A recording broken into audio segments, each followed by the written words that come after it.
Et coucou belles âmes, bienvenue sur ma chaîne YouTube. Aujourd'hui, on va parler des intuitifs positifs. Et oui, parce qu'il y a aussi des intuitifs négatifs qui vont être en lien avec leurs émotions lourdes et qui vont un petit peu vous apporter des éléments par leur intuition qui ne sont pas forcément positifs.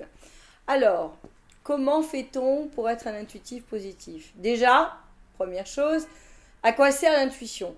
Je vous rappelle que notre intuition est un petit peu comme un guide intérieur qui va nous permettre de nous épanouir parce que notre intuition nous permet de nous guider par rapport à ce que notre âme a envie de développer dans la matière. L'intuition, c'est souvent notre être intérieur, notre enfant intérieur qui a envie d'exprimer quelque chose pour nous guider par rapport au plan de vie et à la conscience supérieure. Et cette intuition va nous permettre de nous épanouir dans la vie par rapport à nos dons et par rapport à notre ligne de vie. Donc l'intuition, c'est ces petits chameluements intérieurs, ces petites flammes de vie qui va nous permettre de rayonner, d'expanser notre joie de vivre et de réaliser ce qu'on est venu faire sur Terre tout en étant en lien avec les êtres reliés à ce que l'on est au plus profond de nous-mêmes. Alors, premier point, c'est la méditation. Je pense que de nettoyer ses pensées, détoxifier le mental négatif en méditant dans la nature, en étant en lien avec la terre, en s'ancrant, s'enracinant, ça va permettre d'être dans un état beaucoup plus positif pour lâcher les émotions négatives et les pensées.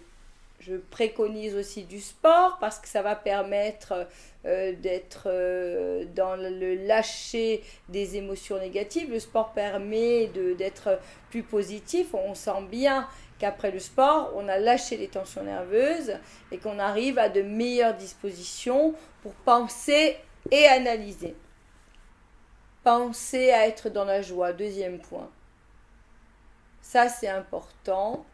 Être en contact avec des êtres joyeux, regarder des émissions télévisées, des sketchs, ça peut aussi vous aider à être en lien avec des gens qui sont positifs et qui vont être dans la dynamique de chercher, trouver des solutions à des situations négatives.